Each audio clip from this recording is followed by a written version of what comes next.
오후 예배 참석하신 여러분들에게 하나님의 큰 은혜가 임하시기를 축원합니다. 오늘 재직회, 우리 거함교회는 재직회를 참석을 많이 안 해요. 참석 안 하는 이유는 둘 중에 하나거든요. 첫째는 목사님과 당회를 믿기 때문에 참석을 안 하는 교회가 있어요. 두 번째는 싸우기 때문에 시끄러워서 안 가는 교회가 있어요. 우리는 어느 쪽일까요? 네. 그렇더라도 재직회 참석해 주시기를 바랍니다. 네? 1년에 한 번은 참석하셔야 되는데 재직회 우리가 많이 안 하잖아요. 제가 오고 나서 많이 줄였는데 12월 첫째 주 재직회는 꼭 참석하셔야 돼요. 왜냐하면 1년 동안 우리 교회가 살림을 어떻게 살았고 또 내년에는 우리가 어떻게 살림을 살 것이다 라는 게 나타나기 때문에 여러분들이 꼭 오셔야 돼요. 그리고 여러분 저를 믿지 마세요. 저를 믿지 마세요. 저도 헷가닥하고 시험에 들면 들고 튄다니까요. 그러니까 여러분들이 저의 감시자가 되셔야지. 그리고 한번 튀어보라고요? 심리도 못 가서 발병 나서 못 가. 어쨌든 재직 총회는 꼭 참석하시는 게 좋다, 그렇게 말씀을 드리고요. 다행히 우리 교회는 제가 평신도 때까지 다 따지고 보면 제가 지금 이 나이까지 교회를 한 40몇 교회를 다녔어요. 놀라지도 않으시죠? 제가 교회를 40몇 개를 다녔다니까요. 근데 다녀본 중에 재직회 재정 관리를 이렇게 잘하는 교회는요 많지 않아요. 아주 잘해요. 우리 거함교회는 정말 잘하는 쪽에 속해요. 허투루 쓰는 돈이 거의 없어요. 딱 거의, 물론 제 스타일이 그렇긴 하지만 딱 그 재직총회 통과되고 공동의회 통과된 그 예산 범위 내에서 딱딱 맞췄어요. 근데 다른 교회는 재직회 해놓고 막 목사님 마음대로 쓰거든. 그게 시험에 들잖아, 교인들이. 그런데 우리 교회는 장로님들하고 집사님들하고 권사님들하고 저하고 한마음이 돼가지고 이런 한 푼 허투루 쓰는 데가 없다. 할렐루야. 그래서 하나님이 우리 교회에 부어주셔가지고 제가 부임한 걸 기점으로 하면 거의 지금 2배 이상 재정도 늘고, 할렐루야. 교회가 부흥하고 있는 것에 대해서 감사를 드립니다. 하나님께 영광의 박수를. 할렐루야.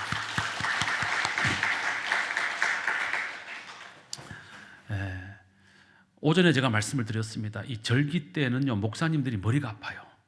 왜냐하면 해야 될 얘기가 빤해. 예수님이 부활하셨습니다. 부활절날 뭘 설교하겠어요? 성탄절날 예수님이 탄생하셨습니다. 뭘 설교하겠어요? 설교할 게 너무 없어. 너무나 답이 뻔하기 때문에. 그래서 제가 머리를 많이 써가지고 여러분들에게 흥미있고 재미있고 다른 데서 들어보지 못했던, 아니 이런 뜻이, 이런 얘기가, 이런 내용을 가지고 제가 이제 설교를 하고, 또 오후에는 특별히 우리가 성경 공부 겸해서 하는 시간이기 때문에 더 재미있는 말씀을 준비했습니다. 오늘은 마리아의 남편 요셉에 대해서 말씀을 드리려고 합니다. 자, 요셉이라는 이 이름의 뜻은요, 화면 보시겠습니다. 하나님께서 더하신다, 더하신다. 올해 2025년 우리 거함교회 표가 뭐죠? 하나님께서 더하시는 교회, 더해 주시는 교회. 그래서 올 한 해 동안 하나님이 우리 교회에 사랑도 더해 주시고, 이럴 때 아멘 하셔야 된다는 거예요. 자, 하나님께서 올 1년 동안 우리 교회에 사랑도 더해 주시고, 은혜도 더해 주시고, 부흥도 더해 주시고, 성령 충만함도 더해 주시고, 기쁨도 더해 주시고, 새신자들도 더해 주시고, 재정도 더해 주시고, 할렐루야. 우리가 표를 정한 대로 하나님이 복을 주셨어요. 그게 더해 주신다, 그 뜻이 뭐라고요? 요셉이다 이 말이에요. 그래서 우리가 지난 2025년 한 해 동안은 우리 거함교회가 하나님의 요셉 같은 교회였다. 할렐루야. 얼마나 큰 축복을 받았는지 몰라요. 내년도 우리 거함교회 표는 그리스도의 향기가 되는 교회예요. 뭐가 되는 교회? 향기. 이제는 우리가 내년도에는 향기를 날려야 돼. 그래서 교회 오실 때도 샤넬 5 쫙 좀 치고 오세요. 향기가 나야 돼. 근데 여기서 말하는 향기는 그런 뿌리는 향기 말고 인격의 향기. 무슨 향기? 인격의 향기. 그래서 우리가 이 거마 지역 다니면서 탁 다니면, 아우, 야, 저분은 참 얼굴이 참 인자하다. 아유, 모르셨어요? 저분이 거함교회 권사님이래요. 그럼 그렇지, 거함교회 권사님은 역시 달라. 이런 소리를 듣는 게 향기를 날리는 거다 이 말이에요. 아유, 저 옆에 내 누구요? 아니, 몰랐어. 거함교회 집사래나 뭐래나. 아유, 이거는 향기를 날리는 게 아니고 뭐예요? 예? 악취를 풍기는 거지. 이러면 안 된다 이 말이에요. 예. 교회는요, 평안하고 행복하고 성도 여러분들이 좋은 성도가 되고 살고 있는 삶의 현장에서 여러분들이 인격의 향기를 쫙 풍기면 저절로 향기가 나는 곳에 뭐가 모여들어요? 향기가 나면 뭐가 모여들어요? 벌이 모여들어요. 여러분들이 향기를 쫙 내면 이 교회로 누가 모여들겠어요? 새신자들이 모여드는 거지. 할렐루야. 그래서 우리가 내년도에는 향기를 좀 많이 날리는 그런 교회가 됐으면 좋겠습니다. 오늘 우리가 요셉에 대해서 말씀할 건데요, 요셉은 유다 지파 다윗의 후손이고 베들레헴에서 살았어요. 그런데 이 사람은 고향을 떠나서 나사렛에 거주했다라고 되어 있습니다. 예수님 시대의 나사렛이라는 이 지역은 우리로 따지면, 우리 한국으로 따지면, 옛날로 따지면 청계천 같은 곳, 가난한 사람들, 의지할 데 없는 사람들이 모여 살던 동네가 나사렛 동네예요. 자, 이런 걸 보면 요셉이 아마 그 생활이 많이 어려움이 있었을 것이다 라는 것을 예측할 수가 있죠. 자, 이 요셉의 직업은 뭐였죠? 목수였어요. 목수. 나무를 다듬는 일을 했습니다. 자, 질문. 요셉이 마리아와 정혼하였을 때 나이가 몇 살쯤 되었을까요? 궁금해 보신 적 있으세요? 제가 오늘 오전 예배부터 지금까지 이상한 질문 많이 하죠. 요셉이 몇 살쯤 되었을까요? 저는 이 신학을 공부하고 성경을 공부하면서 질문 없이 성경을 읽는 거에 대해서 저는 아주 답답하게 생각을 해요. 자, 성경은 질문하는 사람에게만 답을 줘요. 그러니까 질문을 던지지 않으면 성경은 침묵해요. 우리가 성경을 읽을 때 질문을 던져야 되는 거죠. 요셉이 몇 살쯤 되었을까요? 자, 이스라엘, 그때 당시 이스라엘의 사회 상황을 말씀을 드릴게요. 이스라엘은요, 여자아이들은 12살에서 13살 정도 되면 약혼을 해요. 그리고 14살, 15살 정도 되면 정혼을 해요. 16살 이상이 되면 결혼을 해요. 남자아이들은 한 13살, 14살 돼야 약혼을 하고 15, 16살 되면 정혼을 하고 17살, 18살쯤 되면 결혼을 해요. 요 성경을 새로 번역하면서 정혼이라는 단어를 빼버렸어요, 번역자들이. 저는 넣어야 맞다고 봐요. 왜냐하면 오늘 또 본문에 마리아가 요셉과 약혼하고 동거하기 전에 이렇게 표현되어 있는데 여기에 약혼은 정혼이라고 번역하는 게 맞아요. 약혼과 정혼의 차이는 뭐냐 하면 약혼은 그냥 약속만 하는 거예요. 옛날 우리도 마찬가지죠. 우리 할아버지하고 우리 외할아버지가 우시장에서 만났어요. 우시장에서. 우시장이 뭐예요? 소 파는 데가 우시장이에요. 우시장에 만나가지고 그날 소를 잘 팔았나 봐. 두 어른이 소를 잘 파셨나 봐요. 그럼 소를 잘 팔았어. 그럼 기분이 좋아. 기분 좋으면 뭘 먹어요? 막걸리 한잔 하시겠지. 그래서 막걸리를 한 잔 딱, 탁주를 한 잔 딱 하시다가 아이고, 우리 집에 아들이 있는데 나이가 많은데 장가를 못 갔어. 그러니까 저쪽 할아버지가 아이고, 그래, 우리 집에도 딸이 하나 있는데 시집을 못 갔어. 그러면 우리 아들하고 딸하고 당신 딸하고 우리 결혼시킵시다. 요게 약혼이에요. 요게 약혼이에요. 정혼은 뭐냐 하면 신랑과 신부, 양가 부모가 한 자리에 모여. 그래가지고 우리 서로 이제 1년 동안 약혼 기간이 지났으니까 이제 확실하게 우리 이 두 사람을 맺어줍시다 하고 예물을 주고받아. 예물을. 약혼 반지. 옛날 우리 여기 계시는 우리 누님들 아시죠? 약혼 반지 안 받으셨어요? 어머나 세상에, 약혼 반지도 안 받고 결혼하셨단 말이에요? 옛날 다 약혼 반지 주고 받았는데. 약혼 반지 주고 받는 거, 요게 정혼이에요. 유대인들에게서 정혼은 뭐냐 하면 결혼과 법적으로 똑같은 구속력을 가져요. 정혼을 하면 이 여자는 그 남자를 남편이라고 불러요. 이 남자는 그 여자를 아내라고 부를 수 있어요. 그리고 법적인 모든 권한을 다 가져요. 그러니까 우리의 약혼보다는 조금 더 구속력이 강하죠. 강한 거예요. 이게 정혼이에요. 마리아와 요셉은 이 정혼의 단계에 있는 거예요. 자, 그러면 이스라엘의 평소의 결혼 풍습을 보면 마리아는 그러면 정혼할 때 나이가 14살, 15살 정도 된 소녀였고, 요셉은 만약에 이대로 한다면 요셉은 한 15살에서 16, 17 정도 된 청소년이었다고 보는 것이죠. 자, 그런데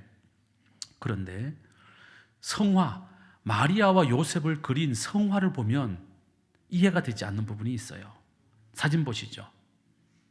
자, 이게 바로 마리아와 요셉과 예수님을 그린 성화입니다. 자, 저기 나오는 남자 18살로 보여요? 몇 살로 보여요?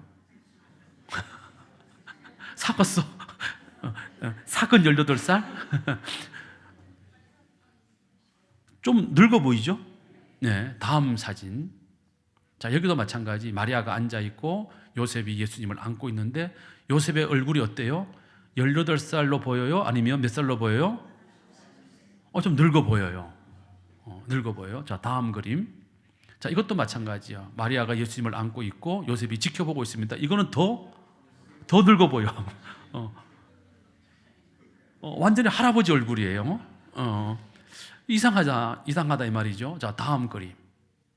잘 안 보이실 텐데 목수니까 지금 나무를 다듬고 있죠, 요셉이.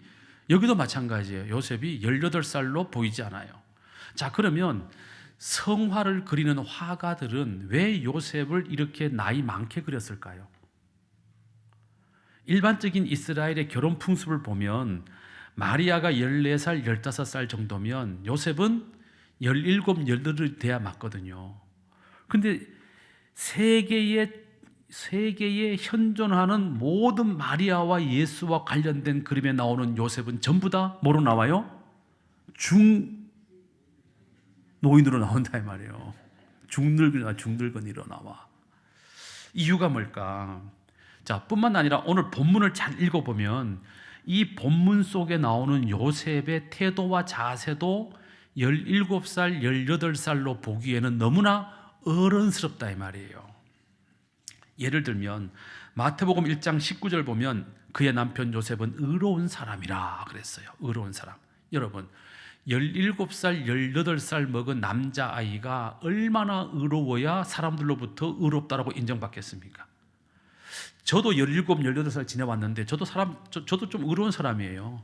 그런데 제가 17, 18대를 기억해 보면요, 개차반이었어요.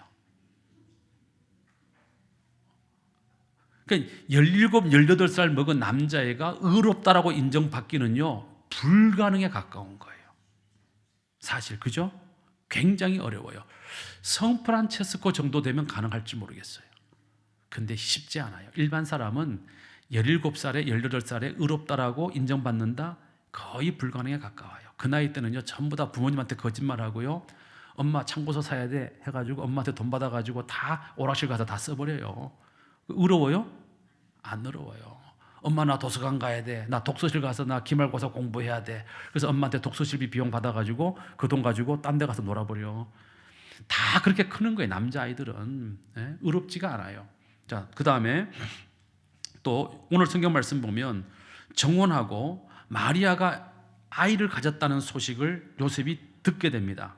듣게 들었을 때 요셉이 어떻게 행동하냐면 가만히 끊고자 하여 그랬어요. 가만히 끊고자 하여.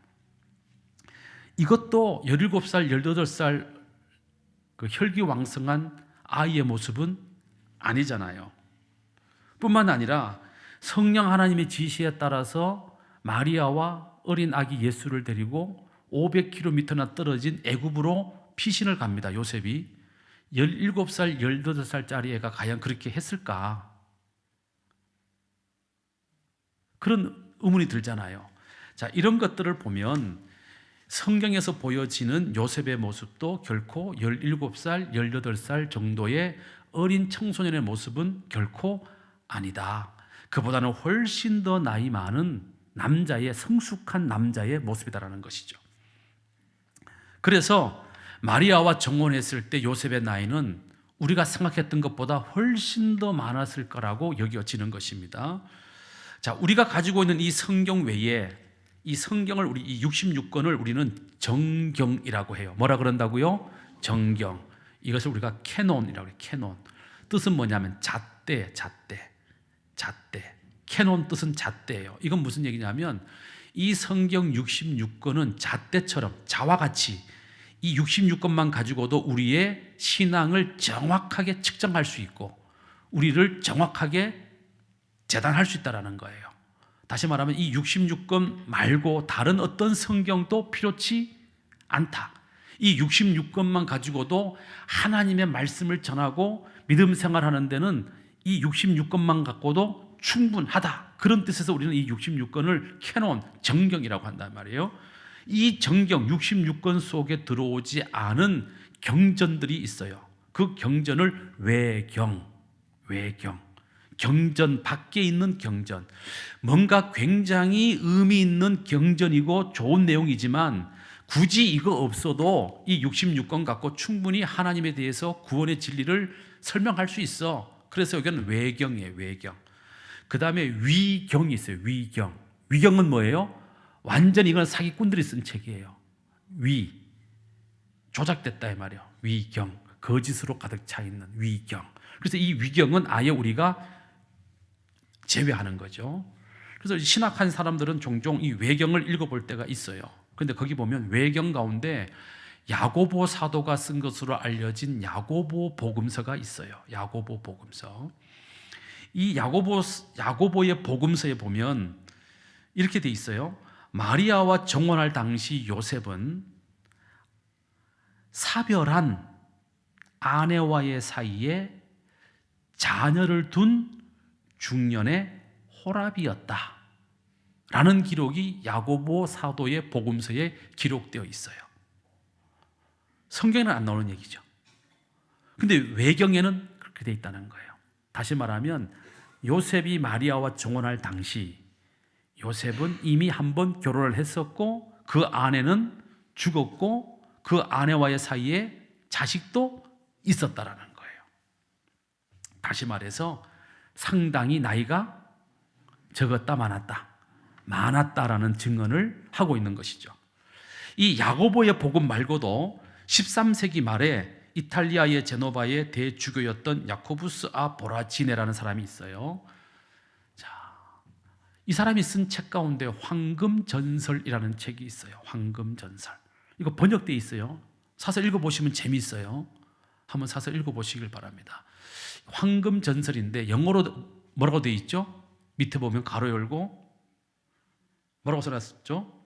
레젠다 아우레아. 레젠다 아우레아. 이건 영어가 아니고 라틴어예요. 레젠다 아우레아. 시작. 레젠다 아우레아. 한 번 더 시작. 레젠다 아우레아. 야, 그와 함께 못 다니겠다. 갔더니 헬라어도 하라 그러지, 히브리어도 따라 읽으라 그러지, 라틴어도 읽으라 그러지. 자, 설명해 드릴게요. 자, 이 레젠다 아우레아를 쓴 이 사람은 13세기 말 이탈리아 제노바 지역의 대주교 야코부스 아 보라지네라는 분입니다. 이분이 쓴 이 책 내용은 뭐냐면요, 유럽 사회에 널리 알려져 있는 순교자들의 일대기를 모아서 기록한 책이에요. 이 책 내용이 유럽 사회에 널리 알려져 있는 누구? 순교자들의 일대기를 모아가지고 편집한 책이 황금전설이라는 책이에요. 자, 그런데 이 번역을 할 때, 우리 한국 사람이 번역을 할 때 이거를 전설로 번역을 해버렸어요. 전설로. 자, 전설로 번역을 하니까 이걸 믿을 수 있어요? 믿을 수 있어요? 믿을 수 없어요? 믿을 수 없어요. 왜? 그야말로 전설은 뭐니까? 전설 따라 삼천리니까 믿을 수가 없다 이 말이에요. 왜 번역을 저렇게 했나 나는 너무 답답한 거예요. 그런데 라틴어로 레젠다, 영어로 이제 라틴어로 레젠다라는 이 말은요, 이 말은 그 읽다, 읽다라는 뜻을 가진 라틴어 레게레의 분사형이에요. 레게레. 그러니까 레게레, 읽다라는 이 동사의 분사형이 레젠다예요. 레젠다예요. 근데 이 레젠다라는 이 라틴어 단어를 너무나 익숙한 영어 단어 레전드로 번역을 해버린 거예요. 착오가 생긴 거죠. 라틴어 레젠다를 영어 레전드로 번역을 해버린 거예요. 그래서 전설이 돼버린 거예요. 레전드 뜻이 뭐예요? 레전드. 영어 레전드가 뭐예요? 전설. 자, 그런데 이거는 그런 뜻이 아니고 레젠다라는 이 말의 뜻은 뭐냐면요, 반드시 읽혀져야 하는 것, 그런 뜻이에요. 라틴어 레젠다는 반드시 읽혀져야 하는 것이에요. 그리고 아우레아라는 이 단어는 황금이에요. 다시 말하면 이 책에 기록된 내용은 성도들이라면 반드시 읽어야 할 황금 같은 가치가 있는 내용이다, 그런 뜻이에요. 이해가 가시죠? 왜 번역을 저렇게 했나 이해가 안 가요. 자, 레젠다 아우레아 뜻이 뭐라고요? 성도라면, 시작. 성도라면 반드시 읽어야 할 황금 같은 가치가 있는 책이다, 그런 뜻이에요. 그 책 속에는 무슨 내용이 들어있냐 하면 기독교의 진리를 지키기 위해서 순교하신 순교자들의 일대기가 기록되어 있기 때문에 성도라면 반드시 이 책을 읽어야 된다, 이 말이에요. 그래서 황금의 가치가 있다 해서 아우레아 이렇게 쓴 거예요. 근데 이 책을 번역할 때 레젠다 이 말을 레전드로 알고 전설로 갖다 붙여버렸으니까 한국 교인들이 사서 읽겠냐 이 말이에요.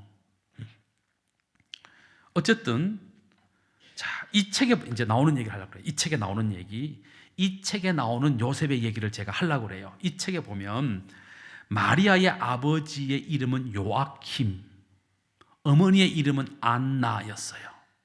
요아킴이라는 남자와 안나라는 여자가 결혼해가지고 딸을 낳는데 그 딸이 누구예요? 마리아예요, 마리아. 근데 이 요아킴과 안나는 믿음이 좋았어요. 그래서 안나가 임신을 했을 때 하나님, 이 아이를 낳으면 이 아이를 성전에 바치겠나이다 라고 서원 기도를 했어요. 우리 교인 여러분, 우리 교우 여러분, 믿음이 좋은 건 좋은데요, 아들하고 상의 없이 아들 갖다 바친다고 그렇게 서원 기도하지 마시길 바랍니다. 그런 분 많아요. 아들하고 좀 물어보고 좀 그렇게 하세요. 아들한테 물어도 안 보고 하나님, 내가 이 아이 낳으면 하나님께 바쳐서 주의 종으로 살게 하겠나이다, 그렇게 기도하시면 안 돼. 아들 인생을 그렇게 함부로 하시면 되겠어요? 물어봐야지.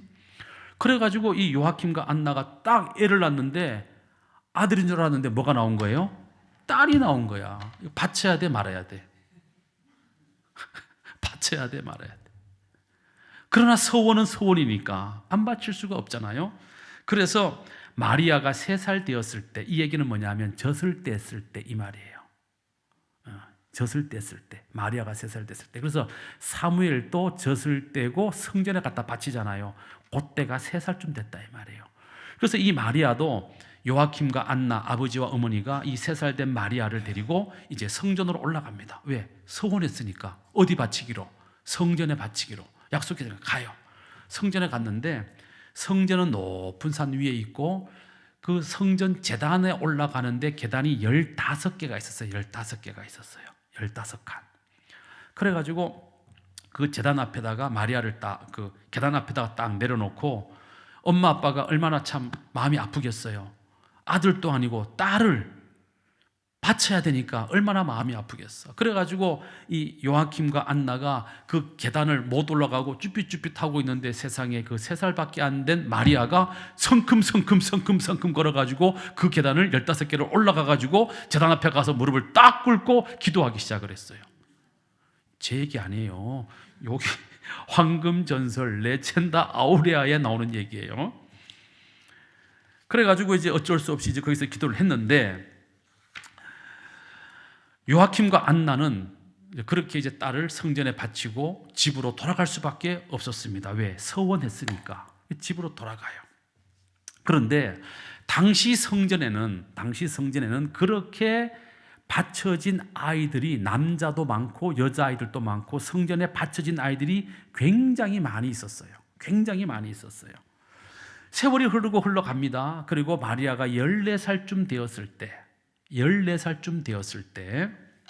대제사장이 명령을 내립니다. 성전에 바쳐진 아이들 가운데 14살 이상 된 여자아이들은 집으로 돌아가 부모님의 뜻에 따라 결혼하도록 하여라. 그것이 하나님의 뜻이다. 하고 명령을 내렸어요. 여자아이들은 가정을 일구고 대를 잇고 이게 더 큰 일이다 이 말이지. 그래서 이제 돌려보냅니다. 그래서 14살 이상 먹은 여자아이들이 다 대제사장님의 명령이니까 거역할 수 없잖아요. 그래서 다 집으로 돌아가요. 대제사장님하고 인사하고 다 돌아가. 그런데 마리아는 고집을 부려. 나는 이미 성전에 바쳐진 몸이기 때문에 나는 결코 집으로 돌아갈 수 없습니다. 그리고 나는 결혼을 원치 않습니다. 나는 죽을 때까지 동정녀로 살 겁니다. 하고 안 떠나는 거예요. 마리아는.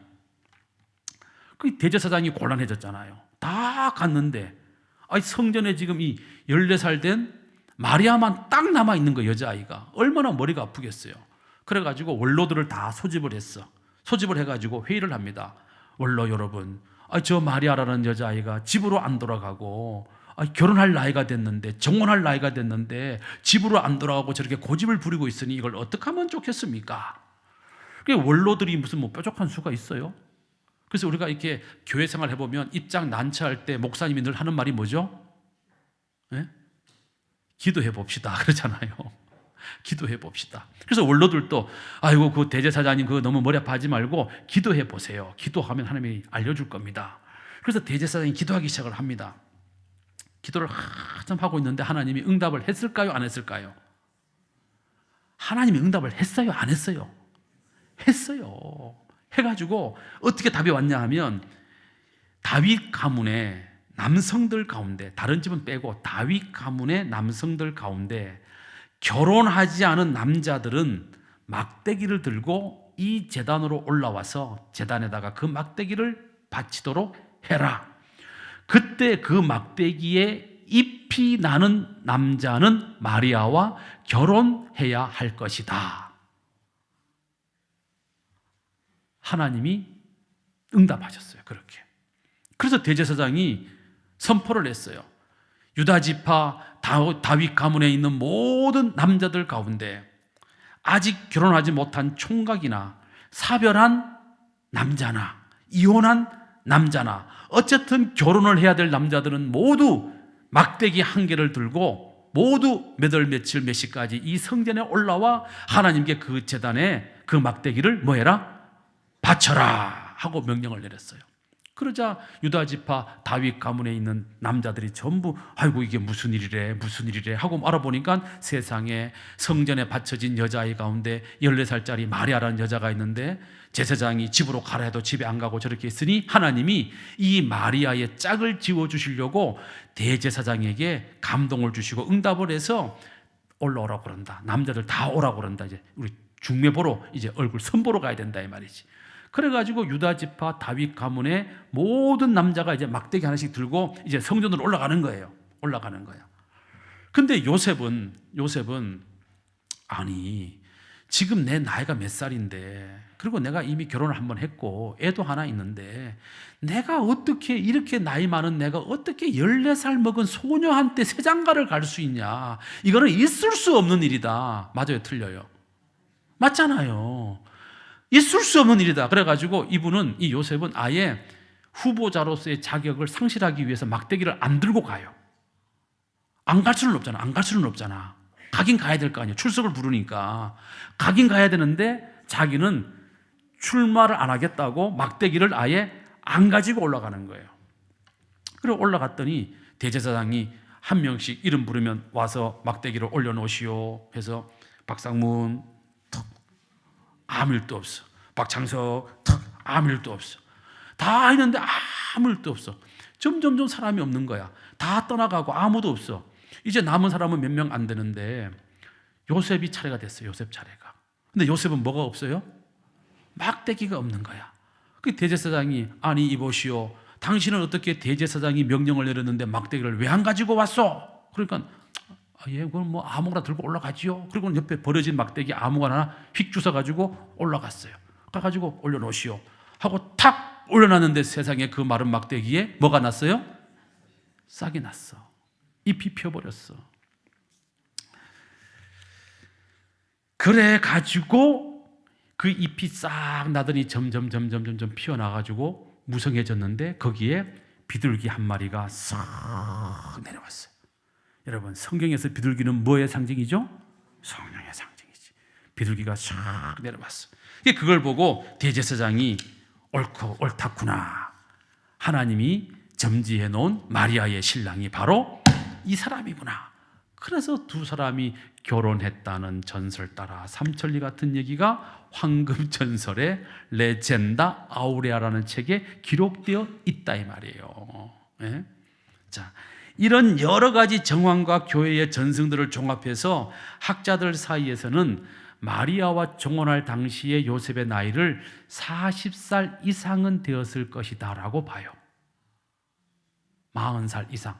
아까 사진 보셨죠? 다 노인네로 그려졌잖아요. 그래서 요셉과 관련된 대부분의 성화는 요셉의 얼굴을 청소년의 얼굴로 그리지 않고 40살 이상의 중년 남자의 얼굴로 다 그렇게 그려놓은 겁니다. 다시 말하면 성화를 그리는 이 화가들도 이런 성서적, 신학적, 교회 전승적 모든 자료를 종합을 해서 요셉을 그린 거예요. 그래서 요셉의 얼굴이 다 중노인의 모습으로 나왔다는 것이죠. 자, 중요한 건 뭡니까? 요셉이 성경에서 초반에 등장하다가 갑자기 사라져요. 언제 사라집니까? 예수님이 12살 되던 해 성전에 올라왔다가 유월절 지키러 올라왔다가 12살밖에 안 된 예수님이 대제사장들과 서기관들과 장로들과 함께 뭘 하죠? 토론을 해. 성경 토론을 하기 시작을 해요. 근데 그걸 또 모르고 마리아와 요셉은 어떻게 합니까? 유월절 다 지내고 고향으로 베들레헴, 나사렛으로 내려가 버리는 거예요. 사흘길을 가고 보니까 아들 예수가 없는 거야. 그래가지고 되돌아와서 보니까 세상에 아들 예수가 뭐하고 있어요? 성전에서 대제사장들과 서기관들과 장로들과 함께 성경을 놓고 토론하고 있는 모습을 보고, 얘야 얼마나 우리가 걱정했는 줄 아냐? 너 도대체 어디 있다가 나타났느냐? 그럴 때 12살 된 아기 예수가 뭐라고 대답을 합니까? 내가 아버지의 집에 있어야 되는 줄을 알지 못하였습니까? 이게 대답을 한단 말이죠. 요 사건 이후에 요셉의 이름은 성경에서 다시는 나오지 않아요. 왜 그랬을까요? 왜 그랬을까요? 요셉은 어디로 가버렸을까요? 죽었지 뭐. 정답. 죽었어요. 진짜 죽었어요. 진짜 죽었어요.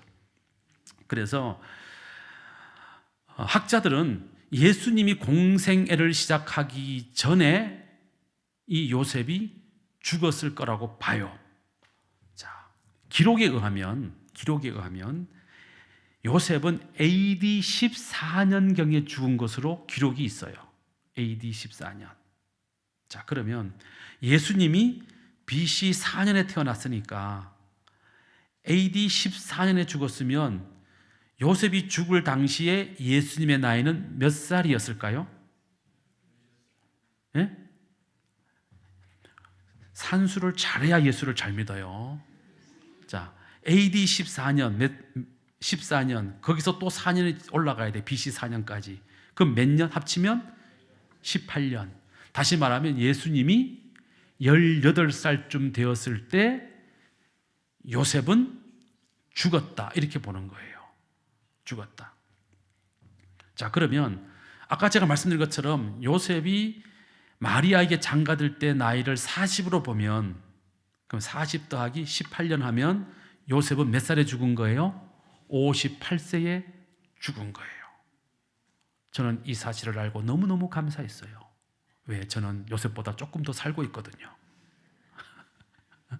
자, 요셉은 58세쯤 죽었고, 요셉이 죽을 때 예수님의 나이는 거기서 40을 빼면 되니까 18살이었다.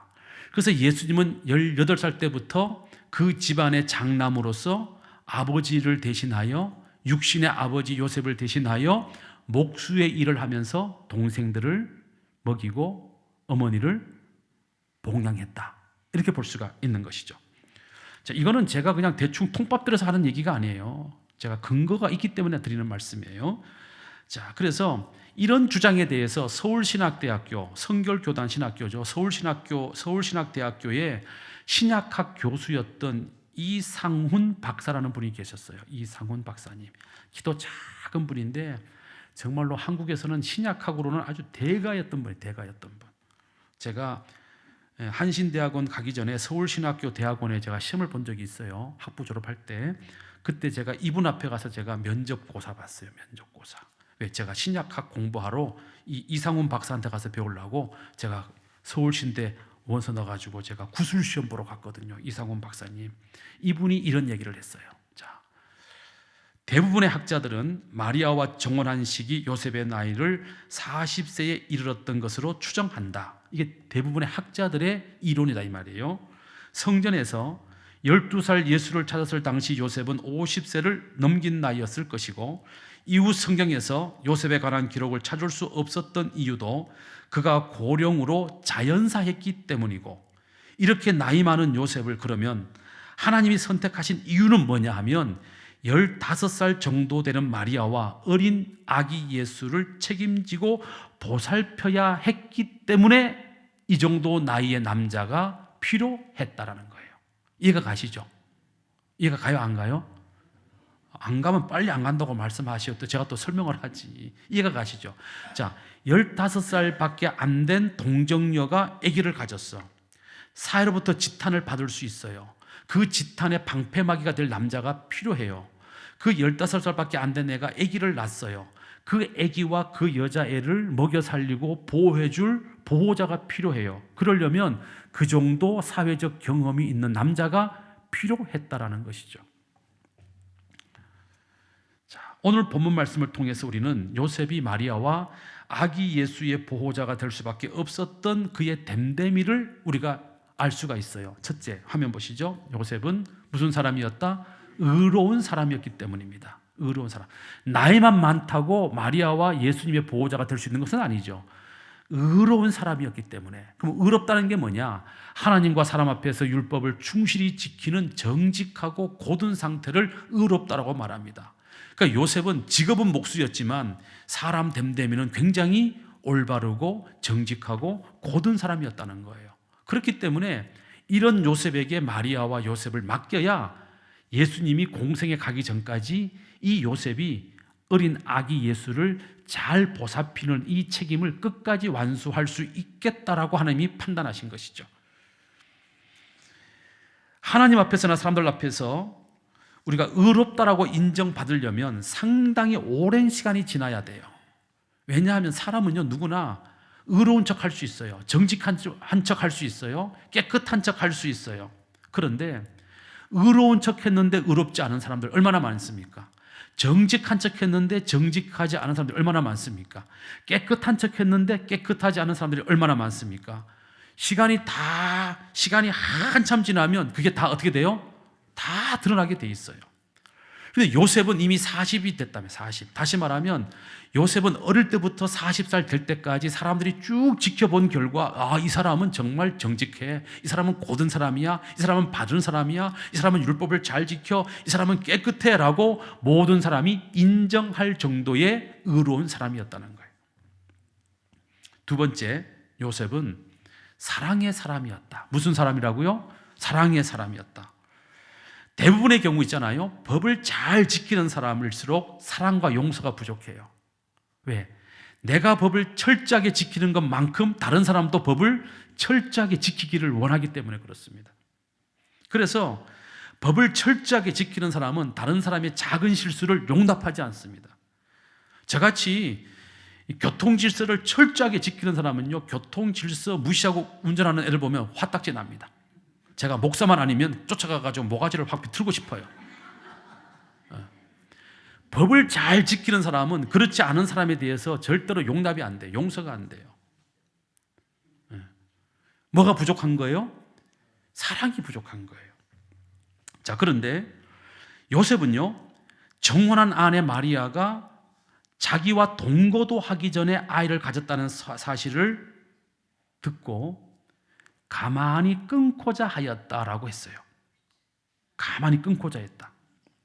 이스라엘 법에 의하면 정혼한 상태에서 만약에 남자가 부정을 저질렀다, 약간 남녀 차별적인 얘기가 나와요. 자, 정혼을 했어. 아직 결혼 안 했어요. 정혼을 했어. 근데 남자가 딴 여자한테 눈을 한눈 팔아갖고 바람을 폈어. 아직 결혼을 안 했지만, 그러나 정혼 상태라도 법률적으로는 부부와 똑같은 책임이 있는 거예요. 자, 그럴 경우에는 이 남자는요, 자기가 부정을 저질렀기 때문에 정혼한 이 여자를 놔줘야 되잖아요. 그럼 어떻게 하냐면 이 남자는 그냥 이혼 증서를 써주고 조용히 이 여자에게 위자료 주고 그냥 무마시키면 돼요. 그걸로 끝이야. 근데 여자의 경우는 달라요. 상황이 달라져요. 정혼했는데 여자가 바람을 폈어. 이 사실을 이 남자가 알게 되면 이 남자는, 그러면 남자는 그냥 이혼 증서 써주고 위자료 주고 조용히 끌어올 수 있는데 여자는 그게 가능한가? 가능하지 않아요. 이 여자가 바람을 피면 정혼한 남자가 반드시 이 여자를 법정에다 고소를 해야 돼요. 고소를 해야 돼. 그럼 만민 앞에서 재판을 한 다음에 이 여자를 돌로 쳐 죽여버리는 거예요. 자, 그런데 요셉이 의롭다라고 인정받은 삶을 살아온 요셉이 정혼한 마리아와 가만히 끊고자 한다, 이 얘기는 뭐예요? 이 이혼의 책임이 누구에게 있다? 나에게 있다라고 말하는 것과 똑같은 거예요. 사회적으로 이 결혼이 깨진 것은 마리아 때문이 아니고 누구 때문이라고? 나 때문에 깨진 거라고 스스로 드러내야 되는 거예요. 자기 명예가 실추되는 거죠. 그럼에도 불구하고 요셉은 이 마리아를 보호하기 위해서 자기가 욕을 먹는 쪽으로 선택한 거예요. 얼마나 사랑이 많으면. 다시 말하면 욕을 먹어도 내가 먹겠다 하는 것이죠. 자, 그가 이렇게까지 마리아를 보호하려고 했던 이유는 뭐냐 하면은요, 다른 것도 없어요. 15살밖에 안 된 그 소녀 마리아가 불쌍했기 때문이죠. 15살밖에 안 된 애가 아버지가 누군지도 모르는 애를 뵀어. 근데 내가 이 아이를 부정하다고 법정에 고발하면 돌에 맞아 죽어야 돼. 내가 어떻게 그걸 보겠냐는 거죠. 차라리 내가 욕을 먹고 말지. 이 여자아이에 대한 긍휼의 마음, 불쌍히 여기는 마음이 요셉에게는 있었다는 거죠. 이런 마음이 17살, 18살 아이들에게 있을까요? 없어요. 그래서 요셉이 나이가 많은 거죠. 자, 여러분, 사랑은요, 다른 사람의 허물을 뭐 하는 거라고요? 덮는 거예요. 덮어주는, 그게 사랑이에요. 교회도 사랑이 넘치려면 덮어줘야 돼. 덮어줘야 돼. 우리는 자꾸, 특히 우리 기장은요, 뭐 자꾸 막 정의 운동하고 뭐 사회 정의 찾고 막 이러다 보니까 자꾸 남의 잘못을 막 까발리려고 그래. 교회는요, 그러면 안 돼. 교회는 다 바보가 돼야 되는 거예요. 다 덮어야 돼. 다 덮어야 돼. 까발리면 뭐 할 건데. 그것을 까발리려면 사회 법정으로 가야지. 그렇잖아요. 교회는 사랑의 공동체. 이 말은 뭐예요? 덮어주는 공동체가 돼야 된다. 요셉처럼 덮어줘야 돼. 다른 사람의 허물을 불쌍히 여기는 마음이 있어야 되는 거예요. 이런 마음이 없다면 그 사람은 상대방을 사랑하지 않는 거예요. 그게 사랑이죠. 요셉에게는 바로 이런 사랑이 있었다는 거죠. 그 사랑의 마음을 보고 하나님은 이 정도의 사랑이 있는 남자라면 내가 동정녀 마리아와 아기 예수를 당분간 맡길 수 있겠다라고 생각을 하신 것이죠. 다음 세 번째, 요셉은 어떤 사람이었는가? 기도의 사람이었다. 무슨 사람이었다고요? 기도의 사람이었어요. 자, 마태복음 1장 20절에서 23절 말씀 함께 읽겠습니다. 시작. 주의 사자가 현몽하여 이르되 다윗의 자손 요셉아 내 아내 마리아 데려오기를 무서워하지 말라. 그에게 잉태된 자는 성령으로 된 것이라. 아들을 낳으리니 그 이름을 예수라 하라. 이는 그가 자기 백성을 그들의 죄에서 구원할 자의 심이라 하니라. 이 모든 일이 된 것은 주께서 선지자로 하신 말씀을 이루려 하심이니 이르시되 보라 처녀가 잉태하여 아들을 낳을 것이요 그의 이름을 임마누엘이라 하리라 하셨으니 이는 번역한즉 하나님이 우리와 함께 계시다 함이라. 하고 누가 말한 거예요? 누가 말한 거예요? 천사가 말한 거예요. 천사가. 그러면 천사가 자기 임의대로 말을 했겠어요? 하나님이 시켜서 말을 했겠죠? 자, 그러면 질문. 기도를 아예 안 하는 인간에게 하나님이 이렇게 말씀하실 거다. 아니다. 적어도 기도를 열심히 하는 사람에게 하나님이 천사를 보내서 이렇게 말씀하실 거다. 어느 쪽이 정답이에요? 2번이잖아요. 2번. 기도를 안 하는 사람은요, 하나님의 음성을 들을 길이 없어요. 기도를 안 하면요, 응답받을 길이 없어요. 응답받을 길이 없어. 제가 기도하다가 하나님의 음성을 감동으로 들었다고 그러니까 저보고 어떤 목사님이 그러세요. 야, 김 목사는 좋겠네. 직통 계시 받네. 이러더라고요. 직통 계시 아무나 받는 거 아니다. 뭘 많이 해야 받는다? 기도 많이 해야 받는다 이 말이요. 자, 그런데 보세요. 요셉이 기도 안 하는 사람이었으면 천사가 찾아와서 이렇게 알려줄까요? 안 알려줄까요? 알려줄 리가 없어요. 마태복음 2장 13절에도 보면은요, 동방 박사들이 오고 난 이후에 주의 사자가 현몽하여 시작 읽겠습니다. 시작. 그들이 떠난 후에 주의 사자가 요셉에게 현몽하여 이르되 헤롯이 아기를 찾아 죽이려 하니 일어나 아기와 그의 어머니를 데리고 애굽으로 피하여 내가 내게 이르기까지 거기 있으라 하시니라고 천사가 알려줘요. 요셉이 기도 안 하는 사람 같으면 천사가 현몽하지 않는다 이 말이에요. 응? 자, 그 다음 마태복음 2장 19절 20절 시작. 헤롯이 죽은 후에 주의 사자가 애굽에서 요셉에게 현몽하여 이르되 일어나 아기와 그의 아내를 데리고 이스라엘 땅으로 가라. 아기의 목숨을 찾던 자들이 죽었느니라 하시니라고 또 직통 계시를 줘요. 자, 이런 것을 보면 요셉이 기도를 많이 한 사람이다 하는 것을 우리가 알 수 있는 것이죠. 다음 네 번째, 요셉은 믿음과 순종의 사람이었다. 무슨 사람이었다고요? 믿음과 순종의 사람이었어요. 자, 천사가 마태복음 1장 20절 시작. 주의 사자가 현몽하여 이르되 다윗의 자손 요셉아 내 아내 마리아 데려오기를 무서워하지 말라. 그에게 잉태된 자는 성령으로 된 것이라 라고 천사가 말씀해 주었을 때 요셉이 이 말을 하나님의 음성으로 믿지 못했다면 마리아를 데리고 왔을까요? 못 데리고 왔을까요? 못 데리고 오죠. 못 믿는데 어떻게 데리고 와? 못 믿는데. 다시 말하면 요셉은 믿음이 있었기 때문에 뭘 할 수 있었다? 순종할 수 있었다 이 말이에요. 오늘도 마찬가지예요. 성도 여러분들도 믿음이 있는 사람은요 순종해요. 남들이 바보 같다 해도 순종해요. 보세요. 요셉 바보 같지 않아요? 나랑 동침하지 않은 정혼한 여자가 애를 가졌어. 그러면 나는 동침하지 않은 걸 내가 알잖아요. 내가 알잖아. 그러면 저 여자 뱃속의 애는 도대체 누구의 애냐 말이야. 응? 그런데 천사가 나타나가지고 두려워하지 말고 데리고 와. 성령으로 잉태된 아이야. 믿어졌기 때문에 순종한 거잖아요. 믿음이 없으면 순종할 수 없다니까요. 그래서 여러분 믿음과 순종은 항상 같이 간다. 같이. 손바닥과 손등처럼 믿음이 좋으면 뭐도 잘해야 돼요? 순종 잘해야 돼요. 그런데 안타깝게도 우리 한국교회는요 어떤 분들이 있는 줄 아세요? 믿음 좋다고 알려졌는데 순종 죽어도 안 하는 분들이 있어요. 있어요 없어요? 우리 교회 없어. 제가 알아요. 우리 교회 없어. 다른 교회 많아.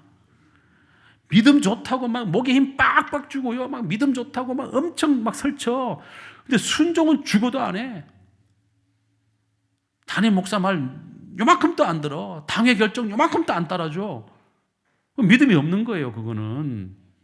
믿음은 뭐 하는 거다? 순종하는 거예요. 순종하는 거. 요셉은 그런 사람이었다는 것입니다. 다섯 번째, 요셉은 다섯 번째, 자기 사명을 끝까지 완수한 사람이었다 하는 거예요. 어떤 일을 맡으면 중간에 그만두는 사람들이 있어요. 하다가 말다가 했다가 말다가. 그 사람은요, 충성스러운 사람이 아니에요. 충성은 뭐냐 하면 끝까지 하는 게 충성이에요. 할렐루야. 한번 맡았으면 책임을 지고 하는 게 충성이에요. 자, 성령으로 잉태한 마리아를 보호하고 마리아가 낳은 그 어린 아기 예수를 보호하는 것이 요셉은 자신의 사명임을 알았어요. 이 사명을 알지 못했다고 한다면 그는 결코 마리아를 데리고 오지도 않았을 것이고, 마리아와 어린 아기 예수를 데리고 500km나 떨어진 애굽으로 피신을 가지도 않았을 것이고, 거기서 3년을 살다가 고향으로 돌아오지도 않았을 거라는 것이죠. 그러나 요셉은 15살밖에 안 된 어린 마리아를 데리고 오는 것, 그리고 그녀를 보호하는 것, 그녀가 낳은 아기를 지키고 보호하는 것, 그것이 나에게 주어진 사명이다 라고 믿었고 생각했고, 그렇기 때문에 요셉은 58세에 자기가 죽기까지 그 일을 충성적으로 감당했다는 거예요. 바로 이런 좋은 점이 있었기 때문에 하나님은 요셉을 세상을 구원하실 메시아를 이 땅에 보내시는 하나님의 그 위대한 구원의 역사 속에 가장 중요한 역할을 감당하는 인물이 될 수 있었다. 할렐루야. 자, 이런 걸 보면은요, 쓰임 받는 사람은 다 이유가 있다 이 말이에요. 쓰임 받는 사람은 다 이유가 있어요. 나는 왜 쓰임 받지 못하는가? 왜 나는 쓰지 않는가? 우리가 이렇게 탓하고 원망할 필요가 없어요. 우리는 우리 자신을 돌아봐야 됩니다. 왜 교회가, 왜 주님이, 왜 이 사회가, 왜 이 직장이 나를 몰라보는가? 그렇게 원망하고 한탄할 필요가 없다 이 말이에요. 우리가 잘 준비되어지는 존재가 되면, 우리가 충성스러운 사람으로 인정을 받으면, 작은 일을 맡겼는데 그 작은 일을 끝까지 충성하는 모습을 보면 하나님은 반드시 더 큰 일을 맡기시게 될 줄로 믿습니다. 여러분, 우리 모두 요셉처럼 의로운 사람, 요셉처럼 다른 사람의 허물을 덮어주는 사랑의 사람, 요셉처럼 기도를 많이 하는 사람, 요셉처럼 믿고 순종하는 사람, 요셉처럼 끝까지 맡겨진 일을 충성을 다하는 사람, 우리가 되어야 될 때, 그때 하나님은 우리에게 남녀노소 가리지 않고 더 큰 일을, 더 귀한 일을 맡기시게 될 줄로 믿습니다. 우리 모두 그렇게 되시기를 바랍니다. 사랑하는 성도 여러분, 우리 모두 요셉과 같은 하나님의 거룩한 백성 되시기를 주님의 이름으로 축원합니다. 거룩하신 아버지 하나님, 요셉은 나이도 많았고 마리아와 어울리지 않는 중년의 남자였지만 그는 의로운 사람이었고 기도를 많이 하는 사람이었고 사랑의 사람이었고 믿음으로 순종하는 사람이었고 자기에게 맡겨진 일을 끝까지 감당하는 충성스러운 사람이었기에 하나님은 그를 믿으시고 어린 마리아와 이 땅에 어린 아기의 모습 탄생하실 예수님을 보호하는 보호자의 사명을 그에게 맡기시고 요셉은 그 일을 끝까지 잘 감당하는 사람으로 충성을 다했기에 마리아도 보호를 받았고 어린 아기 예수님도 육신의 아버지 요셉의 품 안에서 무럭무럭 성장해서 온 인류를 살리는 메시아로 성장해 나가실 수가 있었습니다. 요셉의 이 헌신, 요셉의 이 믿음, 요셉의 이 충성, 요셉의 이 사랑을 우리가 배워나가도록 인도해 주셔서 우리 모두가 이 시대에 요셉 같은 인물이 되도록 복을 내려 주시옵소서. 거룩하신 예수님 이름으로 기도드리옵나이다. 아멘.